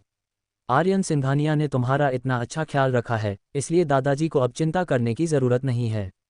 तुमने आज बाहर आते समय आर्यन सिंघानिया को नहीं बताया, इसलिए तुम्हें जल्दी घर चले जाना चाहिए, कहीं उन्हें पता न चल जाए। दादाजी, दादाजी, दादाजी, मैं तुम्हें एक सलाह देता हूँ। दोबारा नखरे मत करना, नहीं तो तुम उसे किसी और के पास भेज दोगे और वे तुम्हारा फ़ायदा उठाएंगे। ठीक है, मैं थक गया हूँ, मैं तुम्हें नहीं भेजूंगा। योजक चिन्ह। लीला मासी ने नैना शर्मा को दरवाजे से बाहर भेज दिया और बेमन से कहा, मिस, अगर आप फ्री हों तो बार बार आ जाना। नैना शर्मा का पूरा दिमाग अपने दादाजी की बातों में लगा हुआ था। उसकी भौहें तन गई थीं और उसका दिमाग खराब था। लीला मासी की हिचकिचाहट का जवाब देने का उसका मन नहीं था। उसने लीला मासी को देखा और अपना मुंह खोले बिना नहीं रह सकी। लीला मासी, आप मेरे और आर्यन के बारे में कितना जानती हैं? क्या आप मुझे बता सकती हैं?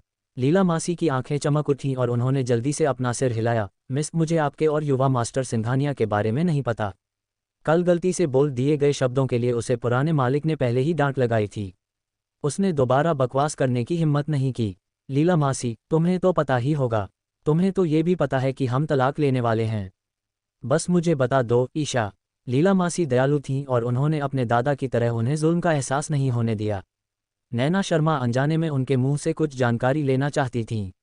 मिस, मैं तो बस अंदाज़ा लगा रहा था और तलाक के बारे में बकवास कर रहा था।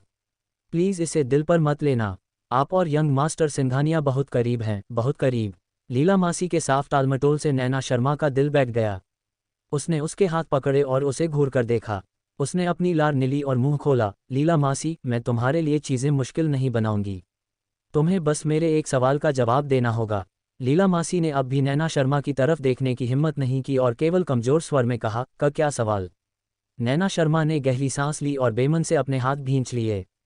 फिर उसने एक एक शब्द कहा, आर्यन और मैंने, क्या हमने इसलिए शादी की क्योंकि हम एक दूसरे से प्यार करते थे? लीला मासी ने मुंह बनाया और कुछ सेकंड के लिए चुप रहीं, फिर झिझकते हुए जवाब दिया, मिस, आप पहले से ही युवा मास्टर सिंघानिया से शादीशुदा हैं। जाहिर है, आप उनसे प्यार करती हैं। नैना शर्मा ने लीला मासी का हाथ पकड़ा और अचानक उन्हें कमजोरी महसूस हुई। दादाजी ने कहा कि उनके जैसे युवा लोग इसलिए शादी करते हैं क्योंकि वे एक दूसरे से प्यार करते हैं। लीला मासी ने कहा था कि वे पहले से शादीशुदा थे, इसलिए ये स्वाभाविक था कि वह उससे प्यार करती थी। लेकिन इसका कोई पक्का जवाब नहीं था। वह आर्यन सिंघानिया से प्यार करती थी और आर्यन सिंघानिया भी उससे प्यार करता था। उन्होंने शादी कर ली क्योंकि वे एक दूसरे से प्यार करते थे। बस बहुत हो गया, मिस। ज़्यादा मत सोचो। अब सबसे ज़रूरी बात यह है कि तुम खुश रहो। कार आ गई है, चलो वापस चलते हैं। लीला मासी ने नैना शर्मा के लिए पीछे की सीट का दरवाज़ा खोला और अंदर बैठते समय उसे बचाया। फिर उसने कहा, मिस, जब आप वापस आएं तो मुझे फ़ोन करें। उसने कार का दरवाज़ा बंद किया और ड्राइवर को गाड़ी चलाने का निर्देश दिया। कार धीरे धीरे शर्मा के घर से बाहर निकली। नैना शर्मा ने अपना सिर घुमाया और अपने पीछे बने घर को देखा। वह धीरे धीरे छोटा होता गया और धीरे धीरे उनकी आंखों से ओझल हो गया। वह कुर्सी पर पीछे की ओर झुक गईं, उनका दिल बहुत भारी था। जब कार एक बड़े शॉपिंग मॉल के पास से गुजरी तो उसने अनजाने में ऊपर देखा और एक जाना पहचाना चेहरा देखा। अध्याय 493। 493 आपका रिश्ता क्या है 3। जब कार एक बड़े शॉपिंग मॉल के पास से गुजरी तो उसने अनजाने में ऊपर देखा और एक जाना पहचाना चेहरा देखा। नैना शर्मा ने अपनी भौहें सिकोड़ लीं। उसे जल्दी से कुछ याद आया और उसकी आंखें थोड़ी चौड़ी हो गईं। क्या वह ईशा नहीं थी जो उस दिन उससे मिलने आई थी? वेदिका क्यों? लेकिन उसने जो देखा वह असली इंसान नहीं था, बल्कि टीवी पर दिखाया गया था। कियारा खुराना का एक रिपोर्टर इंटरव्यू ले रहा था। नैना शर्मा को उम्मीद नहीं थी कि कियारा खुराना एक सेलिब्रिटी बनेंगी। शायद ऐसा इसलिए था क्योंकि वह टीवी पर थी, लेकिन उसने उस दिन की तुलना में ज़्यादा अच्छे और सुंदर कपड़े पहने थे। पहले उसका पेट थोड़ा निकला हुआ था, लेकिन अब शायद उसके कपड़ों की वजह से वह उसे देख नहीं पा रही थी। रिपोर्टर ने माइक्रोफोन उठाया और उनसे पूछा, वेदिका दी, मैंने हाल ही में आपकी ज़्यादा हरकतें नहीं देखी हैं। आपके फ़ैन आपको जल्दी आने के लिए कह रहे हैं। क्या आपने हाल ही में कोई नया शो या विज्ञापन किया है? कियारा खुराना ने अपना मुंह ढक लिया और ऐसे हंसने लगी जैसे उन्हें थोड़ी शर्म आ रही हो। मैं इतने समय से आराम कर रही थी। मेरे पास अभी कोई नया प्रोजेक्ट नहीं है, लेकिन आपको ये कहते हुए सुनकर ऐसा लग रहा है कि मैं कुछ ज़्यादा ही आराम कर रही हूँ। कियारा खुराना ने बोलते हुए अपने बालों में कंघी की। लेकिन मुझे अपने फैंस से माफ़ी मांगनी पड़ सकती है। मैं आराम करना जारी रखूंगी, लेकिन समय पक्का नहीं है। जब उन्होंने ऐसा कहा तो रिपोर्टर हंगामा करने लगे और उन्हें लगा कि यह बहुत बुरा हुआ। रिपोर्टर ने तुरंत पूछा, वेदिका दी, क्या इस बार आपने यंग मास्टर सिंघानिया की वजह से इतना आराम किया? कियारा खुराना ने अपनी बड़ी बड़ी आंखें झपकाईं जैसे उन्हें समझ नहीं आया। तुम क्या कह रहे हो? मेरा काम मेरी मैनेजमेंट कंपनी अपने आप अरेंज करती है। मैंने पहले बहुत मेहनत की है, इसलिए कंपनी ने मुझे इनाम दिया और मुझे अच्छे से आराम करने दिया। रिपोर्टर ने हंसते हुए कहा, वेदिका दी, हमारे साथ गोलमोल बातें मत करो। पहले भी यश एक्स स्टूडियो ने यंग मास्टर सिंघानिया के साथ आपके रिश्ते का खुलासा किया था और उन्होंने इससे इनकार नहीं किया था। क्या आपका रिश्ता पक्का नहीं है? कियारा खुराना ने अपनी आंखें नीची कर लीं।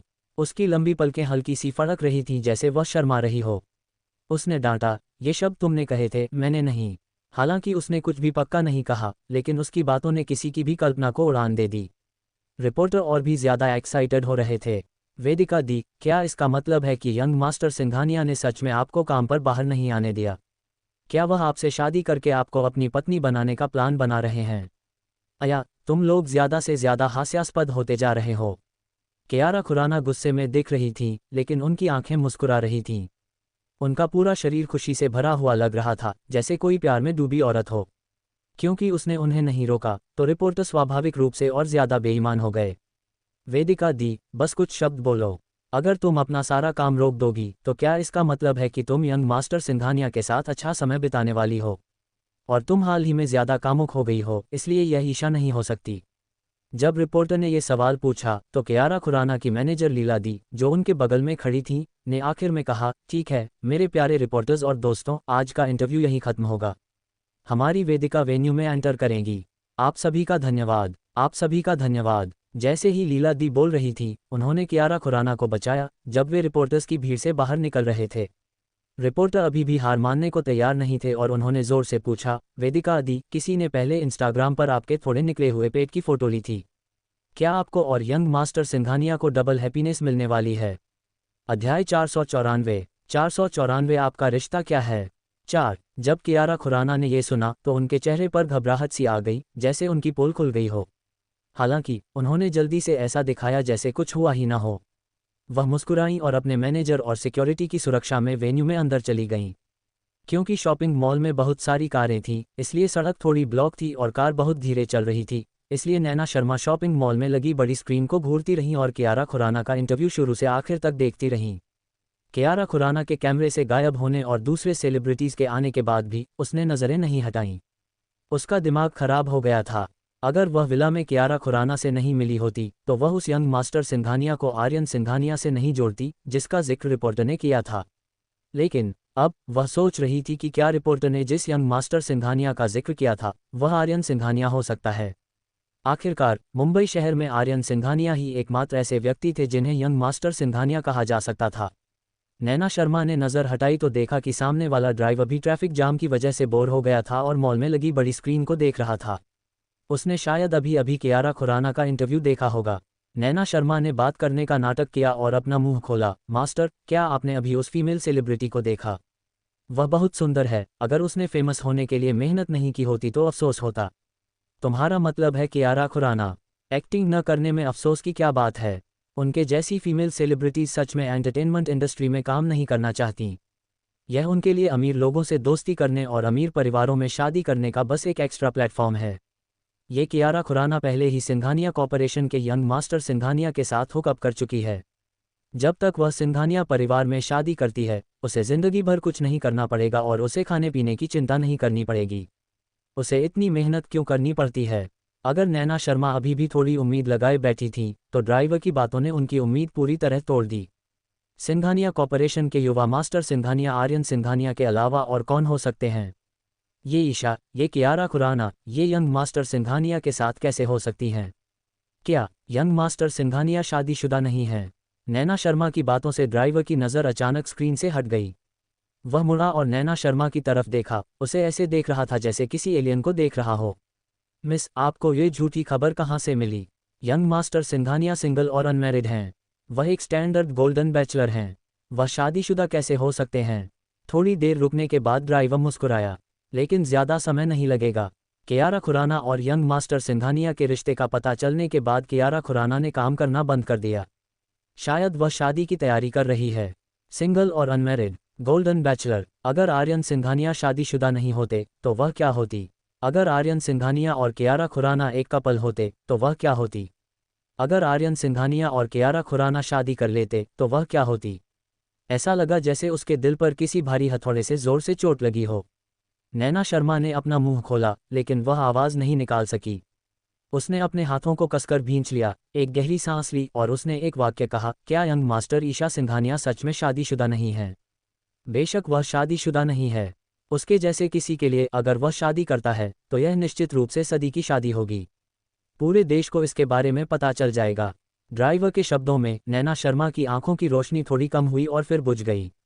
वह साफ तौर पर आर्यन सिंघानिया की पत्नी थी तो किसी को इसके बारे में क्यों नहीं पता था? आर्यन सिंघानिया पहले से शादीशुदा था तो वह अभी भी लोगों के लिए गोल्डन बैचलर क्यों थी? नैना शर्मा को अचानक याद आया कि उसके दादाजी ने अभी उससे क्या कहा था। अध्याय 495 तुम्हारा उसके साथ क्या रिश्ता है? 5 योजक चिन्ह। मैं तुम्हें एक सलाह देता हूँ, दोबारा नखरे मत करना, नहीं तो तुम उसे किसी और के पास भेज दोगे और वे तुम्हारा फ़ायदा उठाएंगे। योजक चिन्ह। नैना शर्मा को अभी अपने दादाजी की बातें समझ नहीं आई थीं, लेकिन अब वह समझ गई हैं। उनके दादाजी जिस व्यक्ति की बात कर रहे थे वह कियारा खुराना होनी चाहिए। तो कियारा खुराना और आर्यन सिंघानिया सच में साथ थे। कियारा खुराना के पेट में बच्चा। नैना शर्मा की पीठ अचानक सीधी हो गई और उसका पूरा शरीर बहुत ज़्यादा ठंडा हो गया। हर बार जब वह बच्चा शब्द के बारे में सोचती तो उसका दिल बहुत बेचैन हो जाता। क्या यह इसी वजह से था? नैना शर्मा का हाथ अनजाने में उसके दिल पर आ गया और उसका चेहरा भी बदसूरत हो गया। ड्राइवर ने रियरव्यू मिरर से नैना शर्मा को देखा और वह हॉस्पिटल जा रही थी। वह चिंता किए बिना नहीं रह सका। मिस, आप ठीक हैं? हिम्मत रखें, हम जल्द ही हॉस्पिटल पहुंच जाएंगे। नैना शर्मा कुर्सी के पीछे टिक गईं और हल्के से सिर हिलाया। मैं ठीक हूँ मास्टर, चिंता मत करो। थोड़ी देर रुकने के बाद उसने धीमी आवाज़ में पूछा, सर, आर्यन सिंघानिया और कियारा खुराना का रिश्ता कब सामने आया? ड्राइवर को उम्मीद नहीं थी कि वह इतनी ज़्यादा ताक झांक करेगी। उसकी तबीयत पहले से ही ठीक नहीं थी, फिर भी वह पूछना चाहती थी। ये सोचकर कि वह यंग मास्टर सिंघानिया के मामले को लेकर इतनी परेशान है, शायद वह कोई और औरत थी जो आर्यन सिंघानिया से शादी करना चाहती थी। दुर्भाग्य से वह पहले ही किसी और के साथ थी, कुछ महीने पहले। मुझे डिटेल्स याद नहीं हैं। अगर आपको इंटरेस्ट है तो आप ऑनलाइन सर्च कर सकते हैं। नैना शर्मा के वार्ड में वापस आने के बाद सबसे पहले उन्होंने अपना फ़ोन निकाला। उन्होंने अपने फ़ोन पर वेब पेज खोला, कियारा खुराना और आर्यन सिंघानिया का नाम डाला और सर्च इंजन पर क्लिक किया। उनके बारे में हज़ारों आर्टिकल वेब पेज पर छपे। पहला आर्टिकल उनके रिश्ते के बारे में था और वह बहुत आकर्षक था। नैना शर्मा बाद में अंदर गईं। उन्होंने तस्वीरें, वीडियो देखा और फिर उन शब्दों को देखा। उसकी आंखें धीरे धीरे लाल हो गईं और फ़ोन पकड़े हुए उसका हाथ कांपने लगा। काफ़ी देर बाद उसकी अकड़ती हुई उंगलियां थोड़ी हिलीं। उसने धीरे से सर्च बार में अपना और आर्यन सिंघानिया का नाम डाला और कांपती उंगलियों से उस पर क्लिक किया। वेब पेज पर उनके और आर्यन सिंघानिया के प्रेमी या पति पत्नी होने की कोई खबर नहीं थी। बस एक ही बात थी जिसे कनेक्शन माना जा सकता था, वही कि आर्यन सिंघानिया ने एक बार घोषणा की थी कि Singhania group Sharma family corporation को खरीदने जा रहा है। नैना शर्मा ने जब आर्यन सिंघानिया और कियारा खुराना के रिश्ते की खबर देखी तो वह रोई नहीं। जब उसने ये देखा तो उसकी आंख से एक आंसू बह निकला और स्क्रीन पर आ गिरा। कियारा खुराना के साथ उनके रिश्ते के बारे में तो सब जानते थे, लेकिन ये कोई नहीं जानता था कि उनकी शादी आर्यन सिंघानिया से हुई थी। क्या सच में उनकी शादी आर्यन सिंघानिया से हुई थी? वार्ड का दरवाज़ा अचानक धीरे से खुला और कमला आंटी एक लगेज बैग लेकर अंदर आईं। उन्हें लगा कि नैना शर्मा सो रही हैं, लेकिन उन्हें उम्मीद नहीं थी कि वह हैरान होकर अपने फ़ोन को भूल रही होंगी। उसने अपना सामान नीचे रखा और पास चली गई। वह खुद को रोक नहीं पाए और बोली, यंग मैडम, आप उठी क्यों हैं? क्या आपको सिरदर्द नहीं है? कमला आंटी पास गईं और पाया कि नैना शर्मा ठीक नहीं थीं। उनके चेहरे पर उदासी थी, आंखें लाल थीं और आंखों के कोनों में हल्की नमी थी। ऐसा लग रहा था कि वह रो रही हैं। यंग मैडम, आपको क्या हुआ? वरुण जोशी चौंक गए और जल्दी से पूछा, आप क्यों रो रही हैं? क्या उनके सिर में बहुत ज़्यादा दर्द हो रहा है? मैं आपके लिए डॉक्टर को बुलाता हूँ। कमला आंटी मुड़ी और जाने ही वाली थीं कि नैना शर्मा ने उनकी कलाई पकड़ ली। उनकी आवाज़ भारी थी और वह रोए बिना नहीं रह सकी। कमला आंटी, आर्यन और मेरी शादी कब हुई? क्या? अचानक आए इस सवाल से वरुण जोशी हैरान रह गए और उन्हें समझ नहीं आया कि कैसे रिएक्ट करें। अध्याय 496 तुम्हारा उसके साथ क्या रिश्ता है? 6। नैना शर्मा ने कमला आंटी की तरफ देखा और अपना सवाल साफ साफ एक एक शब्द दोहराया, आर्यन और मेरी शादी कब हुई? उन्होंने कहा। कमला आंटी हैरान रह गईं। युवा मैडम, आप अचानक इस बारे में क्यों पूछ रही हैं? मुझे जवाब दें। कमला आंटी ने नैना शर्मा के एक्सप्रेशन देखे और मन ही मन चौंक गईं। उन्हें डर था कि नैना शर्मा भड़क जाएंगी। जाहिर है, उन्हें तुरंत वह समय याद आ गया जब आर्यन सिंघानिया और नैना शर्मा की शादी हुई थी। बस बात यह थी कि काफ़ी समय हो गया था और उस समय उनकी शादी की कोई खबर नहीं थी, इसलिए कमला आंटी को सच में याद नहीं था कि उनकी शादी कब हुई थी। कमला आंटी के झिझकते हुए रूप को देखकर नैना शर्मा का दिल राख जैसा हो गया। शायद वह सही थीं। उनकी और आर्यन की शादी हुई ही नहीं थी, इसलिए किसी को उनके मामले के बारे में पता नहीं था। उस मामले में वह आर्यन सिंघानिया की रखेल थी। कमला आंटी को नैना शर्मा के मन की बात नहीं पता थी। उन्होंने सोचा और पक्का नहीं कह पाई कि यह कब हुआ था। वह बस माफ़ी मांगते हुए कह पाईं, मुझे माफ़ करना यंग मैडम। मैं बूढ़ी हो गई हूँ और मेरी याददाश्त अच्छी नहीं है। मुझे सच में याद नहीं कि आपकी और यंग मास्टर की शादी कब हुई थी। कमला आंटी अपनी बात पूरी कर पाती उससे पहले ही नैना शर्मा ने भारी आवाज़ में अपना मुंह खोल दिया। ऐसा नहीं है कि मुझे याद नहीं है, लेकिन ऐसा कुछ था ही नहीं, इसलिए मुझे नहीं पता कि यह कब हुआ। ऐसी कोई बात नहीं थी। कमला आंटी ने उसे घूरा और सिर हिलाया। यंग मैडम, आप ऐसा क्यों सोचती हैं? आप और यंग मास्टर सच में शादीशुदा हैं। मैंने आर्यन से शादी की है, लेकिन किसी को इसके बारे में क्यों नहीं पता? ये ईशा। कमला आंटी को घुटन हुई, उनकी पीठ पर ठंडा पसीना आ गया। ये परी की वजह से है, परी की वजह से। यंग मैडम, आपने और यंग मास्टर ने असल में शादी नहीं की थी, इसलिए ज़्यादा लोगों को इसके बारे में पता नहीं है। लेकिन आप दोनों ने सच में शादी की थी और आपने इसे रजिस्टर भी करवाया था। परी के पास मैरिज सर्टिफिकेट है जिससे ये साबित हो सकता है कि आप दोनों शादीशुदा हैं। हाँ, आपके पास मैरिज सर्टिफिकेट होना चाहिए। जैसे ही कमला आंटी ने यह कहा, उन्हें अजीब तरह से बुरा लगा। हालांकि उन्होंने ऐसा कहा, लेकिन उन्होंने कभी यंग मास्टर और यंग मैडम का मैरिज सर्टिफिकेट नहीं देखा था। अगर उन्होंने नहीं देखा होता तो नैना को सच में नहीं पता था कि इस गंदगी को कैसे साफ किया जाए। विवाह प्रमाण पत्र। नैना शर्मा बुदबुदाईं और अचानक उन्हें याद आया कि जब सुहाना आहूजा उन्हें पहले कहानियां पढ़कर सुनाती थी तो उसमें पुरुष और महिला किरदार मैरिज रजिस्ट्रार ऑफिस में शादी कर लेते थे। अगर उनकी और आर्यन की शादी हो जाती तो सच में मैरिज सर्टिफिकेट बन जाता। नैना शर्मा शांत नहीं बैठ सकीं। वह बिस्तर से कूदकर सीधे दरवाजे की तरफ चली गईं। कमला आंटी चौंक गईं और जल्दी से उन्हें पकड़ने के लिए आगे बढ़ीं। युवा मैडम, आप क्या कर रही हैं? मैं घर जाना चाहता हूँ। मैं हमारा मैरिज सर्टिफिकेट ढूंढना चाहता हूँ। उसे यह जानना था कि क्या उसकी शादी आर्यन से हुई है या वह सिर्फ एक बेनाम मालकिन है। यंग मैडम, नैना, आपके सिर में अभी भी दर्द है, इसलिए जल्दी मत करो। अगर आपको कुछ जानना है तो आप यंग मास्टर को कॉल करके सीधे पूछ सकती हैं। नैना शर्मा के कदम अचानक रुक गए। उसने कमला आंटी की तरफ देखा, उसकी आंखें उदासी से भरी थीं। मैं उससे पूछना नहीं चाहती, मैं खुद उसे ढूंढना चाहती हूँ। उसे आर्यन पर भरोसा था, लेकिन उसे लगा कि आर्यन के पास बहुत सी बातें हैं जो उसने उसे नहीं बताईं। वह उससे कुछ बातें भी छिपा रही थी, जैसे उसके दादाजी, इसलिए अब उसे खुद ही सच का पता लगाना था। नैना शर्मा ने कमला आंटी का हाथ झटक दिया और आगे बढ़ती रहीं। लेकिन 2 कदम चलने के बाद वह अचानक रुक गईं। गहरी आवाज़ में उन्होंने चेतावनी दी, कमला आंटी, आज जो हुआ उसके बारे में आप आर्यन को नहीं बता सकती। नहीं तो मैं। अध्याय 497 तुम्हारा उसके साथ क्या रिश्ता है 7। नैना शर्मा एक पल के लिए रुकी और जल्दी से अपने दिमाग में सबसे खतरनाक चीज़ ढूंढने लगीं। लेकिन सोचने के बाद उनके पास सिर्फ एक ही लाइन थी, नहीं तो मैं घर से भाग जाऊंगी। तुम मुझे फिर कभी नहीं ढूंढ पाओगे। नैना शर्मा के ऐसा कहने के बाद उसे लगा कि कोई रौब जमाने वाला तरीका नहीं है, लेकिन अब उसका दिमाग खाली था और वह इससे ज़्यादा डरावनी धमकी के बारे में सोच भी नहीं सकती थी। उसने गलती से उस चीज़ पर पैर रख दिया था जिससे कमला आंटी को सबसे ज़्यादा डर लगता था। छोटे मालिक ने उसे छोटी मैडम की देखभाल करने को कहा था। अगर वह गायब हो गई तो वह जिम्मेदारी नहीं उठा पाएगी। ठीक है, ठीक है, ठीक है, युवा मैडम, गुस्सा मत होइए। मैं युवा मालिक को नहीं बताऊंगी। मैं वादा करती हूँ कि मैं नहीं बताऊंगी। कमला चाची ने दोनों हाथों से अपना मुंह ढक लिया। नैना शर्मा विला में लौटी। सबसे पहले वह बेडरूम में गईं और तथाकथित मैरिज सर्टिफिकेट के लिए कमरे में खोजबीन की।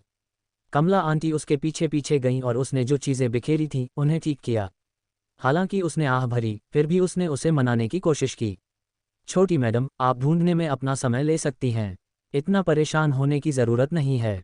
आपको परी ज़रूर मिल जाएगी। नैना शर्मा ने अनसुना कर दिया और अपना सिर उसमें डाल लिया। हालांकि उसने पूरा बेडरूम ढूंढ लिया और फिर भी उसे मैरिज सर्टिफिकेट नहीं मिला। वह उठी और बिना कुछ कहे स्टडी की तरफ चली गई। थोड़ी देर बाद सभी तरह के डॉक्यूमेंट्स हर जगह बिखरे पड़े थे, लेकिन मैरिज सर्टिफिकेट अभी भी नहीं मिला था।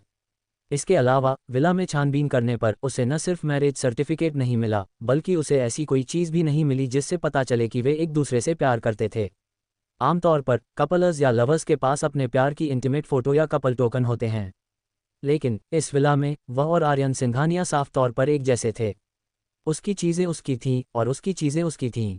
वे एक लविंग कपल की तरह कैसे दिख रहे थे। नैना शर्मा वहीं हैरान रह गईं। उनकी आंखें और भी लाल हो गईं और अंदर आंसू उमड़ रहे थे। उन्होंने अपने होंठ काटे और सिर उठाया, अपने आंसू रोकने की कोशिश की। वह एक बेचारी कीड़े जैसी नहीं दिखना चाहती थीं।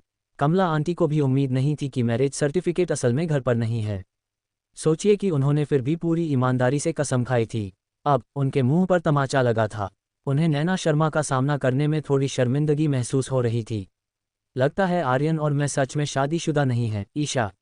नैना शर्मा ने धीमी आवाज़ में कहा।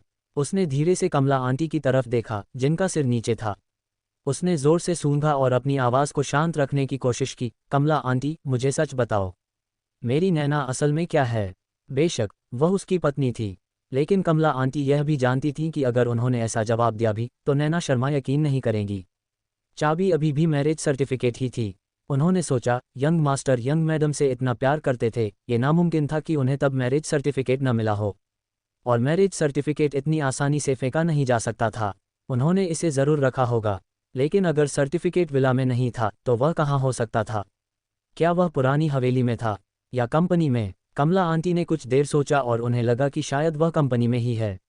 आखिर यंग मास्टर के जाने के बाद वह छुट्टियों में सिर्फ खाने के लिए पुराने घर वापस जाएगा। उसके लिए मैरिज सर्टिफिकेट वापस लाना नामुमकिन था। यंग मास्टर इतने लंबे समय से कंपनी में था कि उसके पास दूसरा घर था। कमला आंटी जितना ज़्यादा इस बारे में सोचती, उन्हें उतना ही लगता कि यह मुमकिन है। उनकी आंखें चमक उठीं और उन्होंने जल्दी से कहा, युवा मैडम, अगर मैरिज सर्टिफिकेट यहाँ नहीं है तो यह ऑफिस में होना चाहिए। कंपनी। नैना शर्मा ने कमला आंटी को शक से देखा। उन्होंने साफ साफ कहा कि वह घर पर ज़रूर हैं, लेकिन अब वह कंपनी में हैं। क्या वह अब भी उन पर यकीन कर सकती हैं?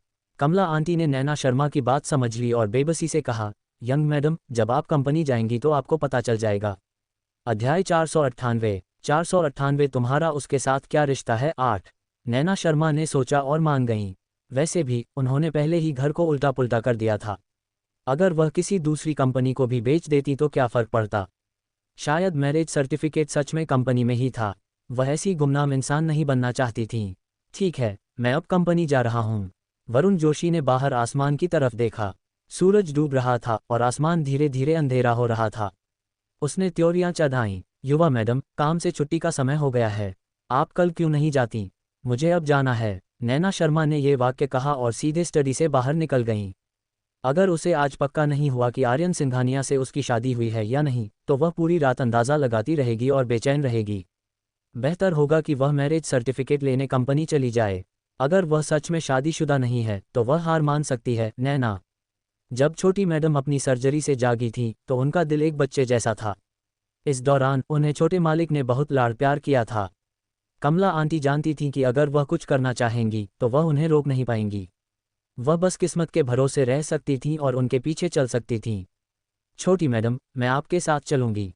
कार सीधे कंपनी की अंडरग्राउंड पार्किंग में चली गई और कमला आंटी ने अपने बेटे के असिस्टेंट से सिंघानिया परिवार के टॉप फ्लोर के वीआईपी एलिवेटर का पासवर्ड ले लिया। वे दोनों एलिवेटर में घुसे और टॉप फ्लोर पर चले गए। ऑफिस में कोई नहीं था और अंधेरा था। कमला आंटी पास आई और लाइट जलाई। उन्होंने सबसे बड़े ऑफिस की ओर इशारा करते हुए कहा, यंग मैडम, ये प्रेसिडेंट का ऑफिस है। नैना शर्मा आई, दरवाज़ा खोला और अंदर चली गईं। उन्होंने दीवार पर लगे स्विच को दबाया। एक धमाके के साथ बड़ा ऑफिस रोशन हो गया, जिससे नैना शर्मा असहज होकर आंखें सिकुड़ने लगीं।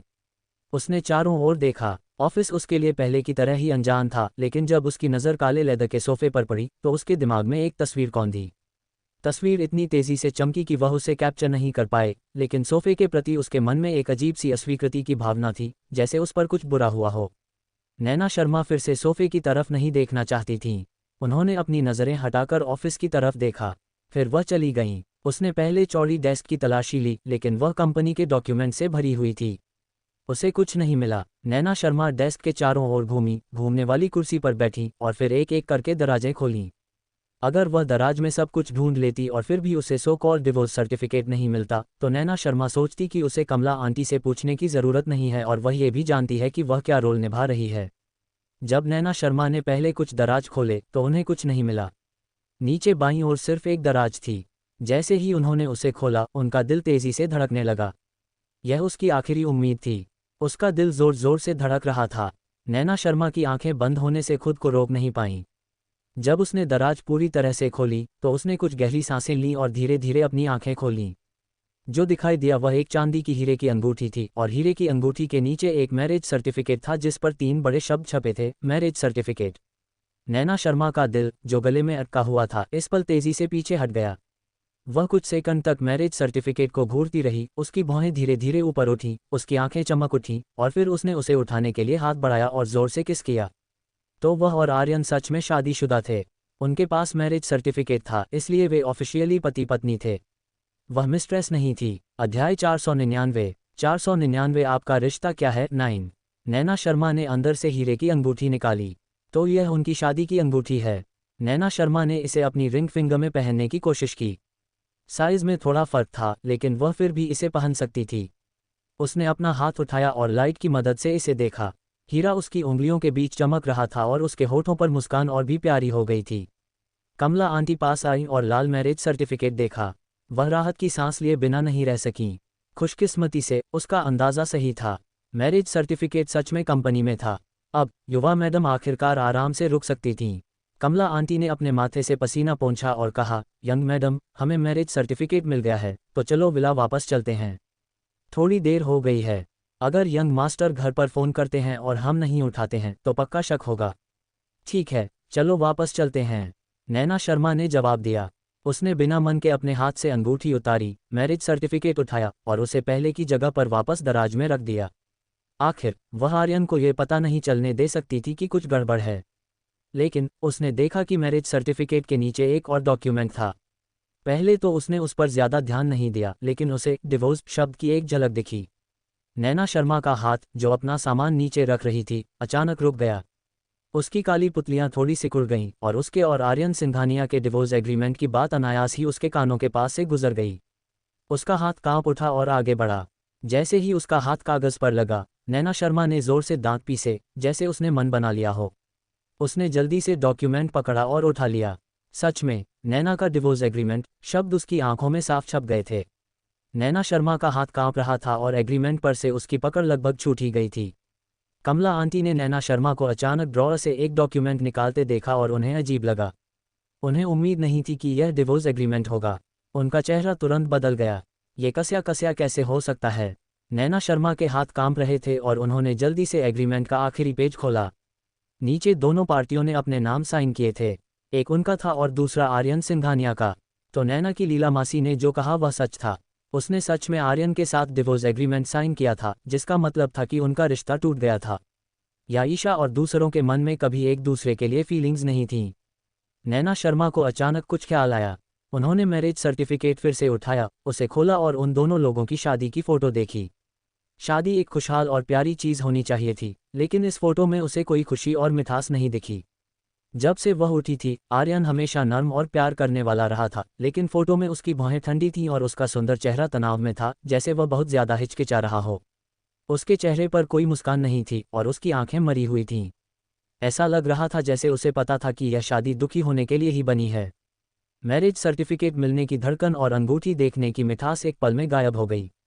नैना शर्मा के होठों की मुस्कान उनके चेहरे पर जम गई और उनका चेहरा धीरे धीरे सफ़ेद होता गया।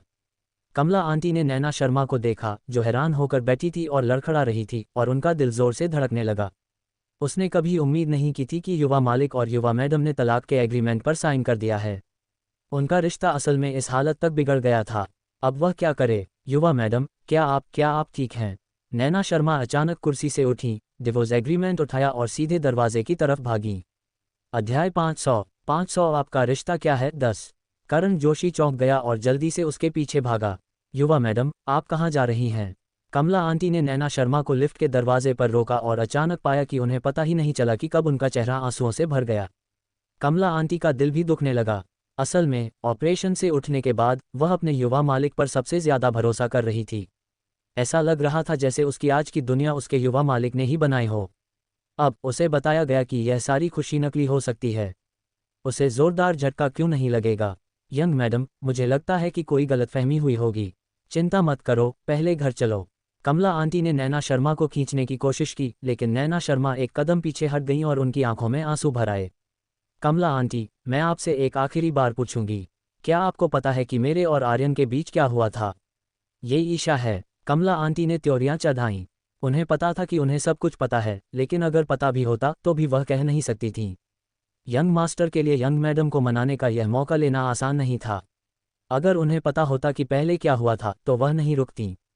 कमला आंटी ने जोर से सिर हिलाया। युवा मैडम, मुझे कुछ नहीं पता। ठीक है। नैना शर्मा ने सिर हिलाया, जैसे वह पूरी तरह से हताश हो। अगर आप नहीं भी कहते तो कोई बात नहीं, मैं खुद साफ साफ पूछ लूंगी। नैना शर्मा ने लिफ्ट का इंतजार नहीं किया। वह मुड़ी और सीधे सेफ्टी पैसेज की तरफ भागी। युवा मैडम, कमला आंटी उसके पीछे भागीं। आखिर में फिजिकल ताकत में बहुत बड़ा फर्क आया। कमला आंटी कुछ फ्लोर तक दौड़ीं और उनकी सांस नहीं चल रही थी। उन्होंने सीढ़ियों की रेलिंग के गैप से नीचे देखा और नैना शर्मा को बहुत तेजी से भागते हुए देखा। उन्होंने जल्दी से अपना फ़ोन निकाला और नीचे ड्राइवर को फ़ोन करके कहा कि वह यंग मैडम को रोक दे। वह बहुत ऊंची मंजिल थी। उसे नहीं पता था कि ऐसा इसलिए था क्योंकि वह गुस्से में थी, लेकिन वह एक ही सांस में नीचे भागी और असल में उसमें अभी भी थोड़ी ताकत थी। उसने कोने से देखा कि ड्राइवर अंकल उसकी तरफ दौड़ रहे हैं। उसने अपनी आखिरी सांस रोकी और पार्किंग लॉट से बाहर भागी। सड़क के किनारे एक टैक्सी खड़ी थी। नैना शर्मा दौड़कर आई, दरवाज़ा खोला और अंदर बैठ गईं। उन्हें सांस लेने का भी समय नहीं मिला और उन्होंने बेचैनी से कहा, ड्राइवर, जल्दी करो और चलाओ। चलाओ। ड्राइवर ने देखा कि वह कितनी परेशान थी और ऐसा लगा जैसे कोई बड़ा आदमी उसका पीछा कर रहा हो। हाल ही में हर तरह की सोशल न्यूज़ आ रही थी और उसका इंसाफ का जज्बा फूट रहा था। उसने गैस पैडल दबाया और कार तेज़ी से भाग गई। जब तक वे उस बड़े आदमी को बहुत पीछे नहीं छोड़ गए, तब तक ड्राइवर ने गाड़ी थोड़ी धीमी नहीं की। उसने रियरव्यू मिरर में देखा और पाया कि नैना शर्मा अभी भी हॉर्न रही थी। उसका चेहरा पीला पड़ गया था और वह उसे दिलासा दिए बिना नहीं रह सका, मिस डरो मत। बुरे लोग तुम्हें पकड़ नहीं पाएंगे। उद्धरण चिन्ह अल्पविराम प्रश्नवाचक चिन्ह उद्धरण चिन्ह। नैना शर्मा की उस समय कुछ भी समझाने की हिम्मत नहीं हुई और उन्होंने हल्के से धन्यवाद कहा। ड्राइवर ने फिर पूछा, मिस, अब आप कहाँ जा रही हैं? वह कहाँ जा रही थी? नैना शर्मा की काली आंखें अनजाने में उसके हाथ में रखे डिवोर्स एग्रीमेंट पर पड़ीं, जिसे उसने कसकर पकड़ा हुआ था। उसकी नाक में अब भी कभी न खत्म होने वाली खटास भरी हुई थी। वह साफ साफ पूछना चाहती थी कि आखिर क्या चल रहा है। ऐसा कौन सा पास्ट था जो उसे याद नहीं आ रहा था? हालांकि कौन किससे पूछ सकता था और कौन उसे बता सकता था? वह जितने लोगों को जानती थी उनकी गिनती उंगलियों पर की जा सकती थी, और हो सकता है कि वे उसे सच न बताएं। आदित्य की हवेली का यश कौन सच बता सकता है? या वह कियारा खुराना, क्या वे उसे सच बताएंगे? नैना शर्मा ने खिड़की से बाहर देखा, उसकी आंखें उदासी से भरी थीं।